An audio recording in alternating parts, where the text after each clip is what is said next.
Thanks for being with us. I want to get to the negotiations on infrastructure in a moment, but first, it's Memorial Day weekend. 37 million Americans are expected to travel this weekend. Masks are still required on airplanes and public transportation, despite new CDC guidance that vaccinated individuals are safe and do not need to wear masks indoors or outdoors. The Biden administration says you will always follow the science. What science is there that says that a fully vaccinated person needs to wear a mask on a plane or a train or a bus? So the public health guidance is a little bit different for situations like planes and trains. Part of it has to do with the unique conditions of the physical space. Part of it has to do with the conditions of it being a workplace and folks who really don't have a choice about being there the way it is in some other cases. Of course, these rules and regulations and these bodies of guidance always evolve with the science. But the bottom line is we have a set of rules in place to keep people safe. And I really hope that travelers will respect flight attendants, bus operators, workers, anybody who is simply doing their job to keep people safe. You think about what people who work in travel and transportation, think about what they've been through over the course of the last year with their jobs in doubt and with a lot of challenges on the job. And with a record number, at least in recent months, traveling this weekend, let's do it in a way we can be proud of and show respect for all of those workers who are getting us to where we need to be. Let's turn to infrastructure negotiations just to catch everyone up. President Biden started at $2.3 trillion in his proposal. Republicans started at about $600 billion. Now President Biden has gone down to $1.7 trillion. Republicans say they're at nearly $1 trillion over 8 years. You still want more money for rail, and you still can't agree on how to pay for it. When you and I talked on the show 6 weeks ago about it, you said the president wanted major action by Memorial Day. So what's next? Is the White House going to make another counteroffer? What's the plan? Yeah, so this week Congress is out of Washington, but it's very much going to be a work week for us and for the conversations that are ongoing with Congress.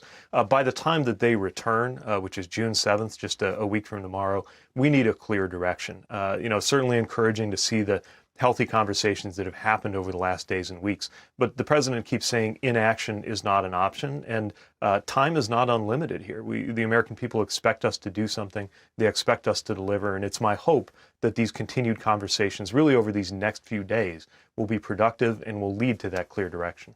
So there seems to be a disagreement between what President Biden and agreed to with Republican senators and what his staff is now saying. Key Republican negotiator, Senator Shelley Moore Capito, a Republican from West Virginia, she says, and other senators who are in the room with her agree, that President Biden suggested he's willing to settle around $1 trillion, and it didn't matter to him if it was $1 trillion over 5 years or $1 trillion over 8 years. Now, I understand the devil's in the details in terms of how to pay for it, the timeline, et cetera. As an overall principle, is that correct? President Biden is willing to accept a $1 trillion price tag, and it doesn't matter to him if it's over 5 or 8 years.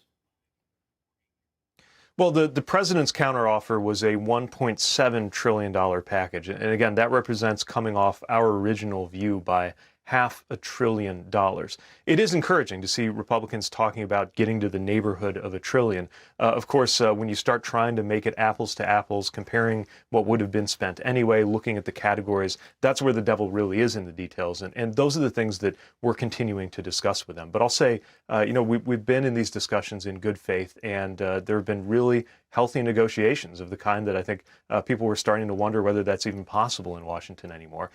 This is exactly what happens in those negotiations. Do the categories line up? Do the numbers line up? Are we talking about the same thing? And can we get to an overlap? We're not there yet. There's definitely a lot of difference in our views, but it's been encouraging to see the movement.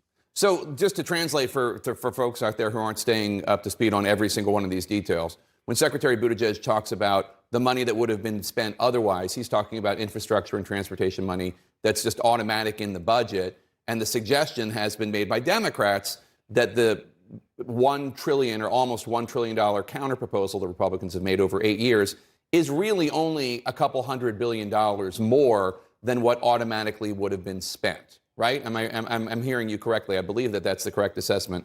So my question is, do you think... Yeah, exactly. Does that mean that they're negotiating in bad faith? No, that's the thing. I mean, we've been very above board when we're in these conversations. The charts are out, the numbers are there, and obviously there are a lot of different ways to talk about the same thing. The fact that they philosophically seem to agree that trillion-dollar investments are the kind of thing we need to be doing right now, that's encouraging. But we aren't exactly aligned. In fact, there's a lot of daylight here, especially because things that we consider very important, from making sure that we're sparking an electric vehicle revolution and that it happens in the U.S. with American workers on American soil, to the president's commitment to make sure that we get rid of 100% of lead pipes in this country. We didn't see as much of that in the counter proposal. But again, that's how a negotiation works. These are exactly the kinds of things we're talking through over the next few days. I just want to emphasize we really are talking about the next few days, because by the time Congress is back in Washington, I think those members of Congress, and frankly the American people, and all of us in the administration, expect to have a clear direction. So some Democratic lawmakers who, and I'm not just talking about the Bernie Sanders types who are very skeptical of Republicans to begin with, even though Sanders does have a record of bipartisan work, but some people who make a tradition of it, who normally cut deals, they say, you know what, Buttigieg, you've negotiated enough. The Republican counterproposal isn't much more than the U.S. would have spent anyway. You're wasting your time. Take a listen. It's an old expression, fish or cut bait. I think we're getting to that moment. We hope to move forward with Republicans, but we're not going to let them saying no stand in our way. But at some point, we have to move forward. Casey, Schumer, Durbin, these are people who generally would be in favor of negotiating. Are you basically saying that in the next week, if there isn't an agreement, Democrats are going to go it alone? I think we are getting pretty close to a fish or cut bait moment, but I'll tell you that on the fishing side of things, the negotiations have been healthy. There's a lot of conversations going on among members of Congress who have come forward with a lot of different ideas, in addition to the discussions that we've had with the group led by Senator Capito. So we believe in this process, but also very much agree that this can't go on forever. The American people want results. We are 13th place in infrastructure as a country now, and probably headed the wrong direction. We are seeing losses to this day, not just things you count up in industry group reports of the millions that are lost when we have port backups, but just individual families paying hundreds of bucks a year in the so-called pothole tax, the invisible cost of wear and tear on our vehicles when roads aren't in good shape. This can't go on in terms of the condition of our infrastructure. Therefore, the negotiations can't go on forever either. Before you go, Secretary, you're a veteran. You served as a naval intelligence officer in Afghanistan. I know that there is someone you're thinking about this Memorial Day weekend. Yeah, I mean, for Memorial Day, when you've served, of course, you think about people who didn't make it back from a deployment. Also thinking about people who came back seemingly whole from a deployment, who we lost years after they returned. And it's a reminder that you never know what somebody's up against, that mental health struggles are real and need to be addressed, and that it's never a bad time to check on somebody you served with or to check on somebody you cared about. Absolutely. Secretary Buttigieg, thanks so much for your time. And of course, thanks for your service. Thank you. Senator Kirsten Gillibrand, Democrat.